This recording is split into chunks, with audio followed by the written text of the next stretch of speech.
Bismillahirrahmanirrahim. Elhamdülillahi Rabbil alemin. Ve salatu ve selamu ala Resulina Muhammed ve ala alihi ve sahbihi ecmain. Amma ba'd.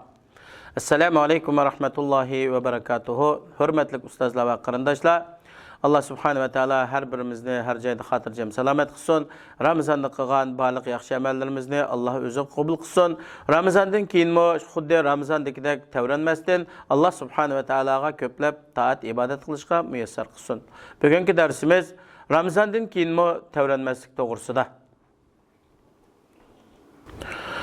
Birinchi Allah Taalaga Ramazonda taat ibodatga muvaffaq qilgan Allah Taala Ramazonda taat ibodatga muvaffaq qilgan, Ramazonning kech kunduzini Allah Taolaga yaqinlashadigan amallarni ado qilish bilan g'animat bilgan kishi xuddi Ramazonda tavranmay mustahkam turgandek, Ramazondan keyinmi mustahkam turishi, chetnab ketmay to'g'ri yo'lda minish uchun Allah Taolaga chin eslish kerak. İkinci, to'g'ri yo'lda mustahkam turish bo'lsa, Allah Taolaning bandasiga ato qilgan eng isil buyuk ne'matidir. Shuning uchun Sufyan ibn Abdullah Saqafi radhiyallohu anhu Payg'ambar alayhisalomdan diniy ishlarda hammani o'z ichiga oladigan va hammaga kifoya qiladigan, Payg'ambar alayhisalomdan keyin hech kishiga ehtiyojlik bo'lmaydigan bir so'zni ta'lim berishni so'rab, ey Allohning rasuli, menga diniy ishlarda sizlardan keyin hech kishidan so'ramaydigan bir so'zni aytib bersizlar deganda, Payg'ambar akram sallallohu alayhi va sallam Allohga ishondim, iymon etdim degan va u so'zda mustahkam turgan dedi. Allah Taala mundaq deydi: "Fastaqim kama umirta va man taba ma'aka va la tatghaw innahu bima ta'maluna basir." Oyatning qisqacha tarjimasi: "Ey Muhammad sallallohu alayhi va sallam, Allah seni buyurgandek to'g'ri yo'lda bo'lgin. Sana iymon etganlarmi to'g'ri yo'lda bo'lsin. Ma'ni qilingan ishlarni qilib, Allohning cheklimlaridan chiqib ketmanglar. Shubhisizki, Allah qilmishinglarni ko'rib turg'uchidir."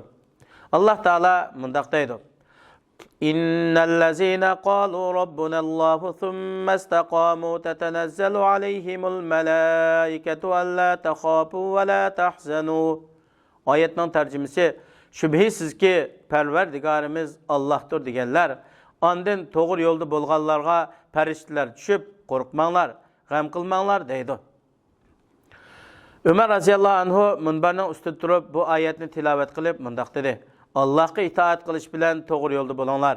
Tulkidek to'g'ri yo'ldan chiqib ketmanglar. Ibn Abbas radhiyallohu anhuma mundaq deydi: Alloh buyurgan farzlarni ado qilishda tavranmanglar.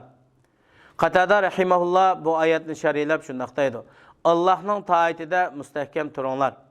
Hasan Basri rahimahulloh yuqorqi oyatni tilovat qilib mundaq deydi: Ey Alloh, sen bizning Robbimiz, bizga to'g'ri yo'lda mustahkam turishni rizq qilib bergin. Oyatdan bo'lgan maqsad Allah Taolaga taat ibodat qilish bilan Allohning buyrug'ida mustahkam turish, o'ng va so'l tarafga eg'ib ketmasdan to'g'ri yo'lda minish.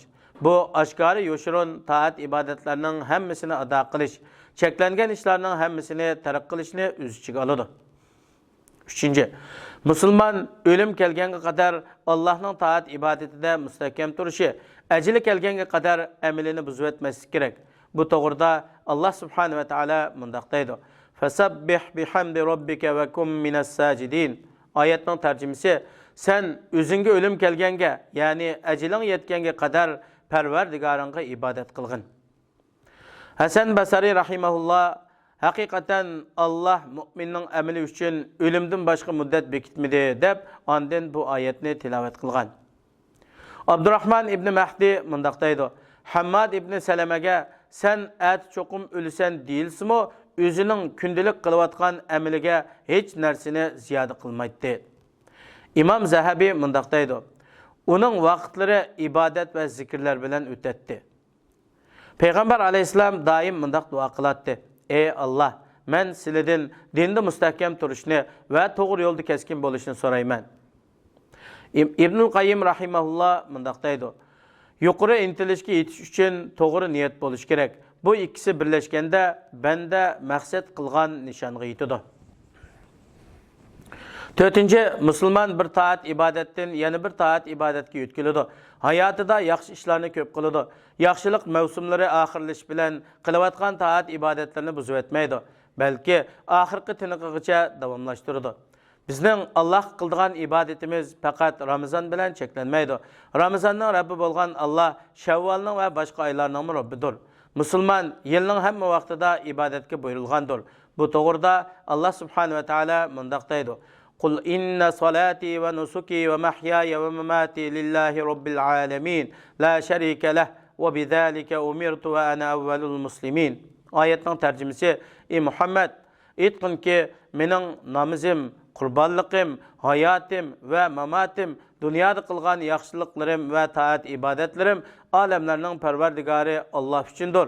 Allohning sherigi yo'qdir. Men mushuninga, ya'ni yolg'iz Allohga xolis ibodat qilishga buyurildim. Men musulmonlarning avvaliman." An'am surasi 163-oyat. O'z Rabbini Ramazonda tonigan inson nima degan nachar inson? Xorliqning alomatlaridan taat ibodat mavsumi oxirlashgandan keyin inson o'zining nachar ishlariga qaytib bilishidir. Bunda xorliqdan Allohga sig'inib panohlik tilaymiz. 5.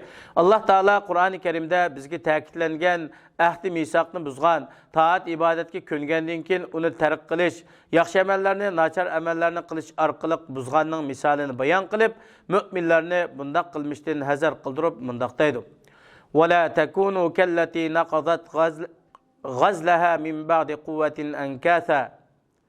Oyatning tarjimasi: sizlar pishiq egirgan yepni chuvib parch-parch qilayotgan xotindek bo'lmanglar. Nahl surasi 92-oyat. Ya'ni bir ishni ta'kidlab, ahdi qilib, mustahkam qilib bo'lgandan keyin buzib o'tadigan ayoldek bo'lmanglar. Ba'zilarning aytishicha, u Quraysh qabilasidan bo'lgan, vasvasa kesiliga giribtor bo'lgan aqlsiz ahmoq bir ayol bo'lib, uning yeb egirdigan chaqi bo'lib, yung, chiga yeb qatorliq narsalarni egiratdi. Dedeklarini shunday qilishga buyurdi. Ular attigandan kechgacha yeb egiratdi. Kun kech bo'lib, yebni egirib bo'lay deganda, attigandan biri egirgan yeblarning hammasini buzib o'tib, aslidagi holatiga keltirdi. Ondan atsi yana ishni boshlab, kech kiray deganda yana buzib o'tdi. Bu şu ayolning doimlik odatiga aylanib qolgan edi. Shuning bilan Alloh taolo bizga ta'kidlagandan keyin ahdini buzganga mushu ayolni misol qilib berdi. Ahdini buzmaslik vafo qilishga buyurdi. Alloh taolo ta'kidlangan ahdi misoqni buzgan, taat ibodatga ko'ngandan keyin uni tark qilgan mu'min bandalarni u ayolning qilganiga o'xshash ish qilishdan hazar qildirib, bu mu'minlar orasidagi aqlli kishilarning ishi emas deb ogohlantirdi. 6. Payg'ambar alayhisalom taat ibodatga ko'ngandan keyin uni tark qilgan kishini ogohlantirib, Abdullah ibn Amr radhiyallohu anhu ga mundaq degan: "Ey Abdullah, paloniga o'xshash bo'lmag'in. U kishi ilgari tahajjud namozi o'qiydi, keyin o'qimaydigan bo'ldi." Bu hadisda inson odatlangan yaxshi ishni sal qaramasdan davomlashtirishning yaxshi ekanligi bayon qilinadi. Musulmon bir ibodatni qilib odatlanib, ondan uningdan yenib olmasdan, balki har kuni taraqqiy qilib, yaxshilik ko'p qilib, yuqori o'rlab, Allohning tarafiga rag'batlanib, qilgan amalining tuganjisini yaxshilik bilan oxirlashtirish kerak. Aisha radhiyallohu anha aytgandek, Payg'ambar alayhisalom bir ishni qilsa, uni izchil davomlashtiradi. Payg'ambar alayhisalom mundaq degan: Alloh taologa yaxshi ko'riladigan amal degan, garchi oz bo'lsa-mu davom qilganidir. Payg'ambar alayhisalom mundaq duo qiladi: "Ey Alloh, men go'zal amallarni qilib o'tib, nachar amalga tushib qilishdan sizlarga sig'inib panohlik tilayman."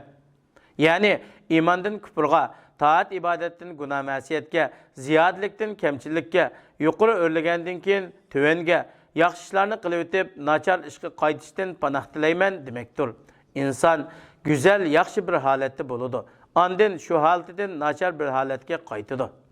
7. Mustahkam turishning eng chong sabablaridan biri Allohdan yordam tilash. Ya'ni biz har kuni namozda Fatiha surasini o'qiganda, ey Alloh, biz sizlarga ibodat qilamiz, sizlardan yordam so'raymiz, bizni to'g'ri yo'lga boshlasizlar deganga o'xshash Alloh taologa duo qilib, bizni taat ibodatda mustahkam qilib, uni davom qilishga yordam berishni so'raymiz. 8.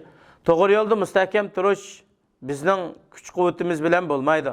Haqiqatan Alloh taoladan bizga berilgan alohida ne'matdir. Bu mu'minning bu duosiga o'xshaydi. Robbana la tuzigh qulubana ba'da iz hadaytana va hab lana min ladunka rahma innaka antal vahhab. Oyatning tarjimasi: Parvardigorimiz, bizni hidayet qilgandan keyin dillarimizni to'g'ri yo'ldan burib etmagin.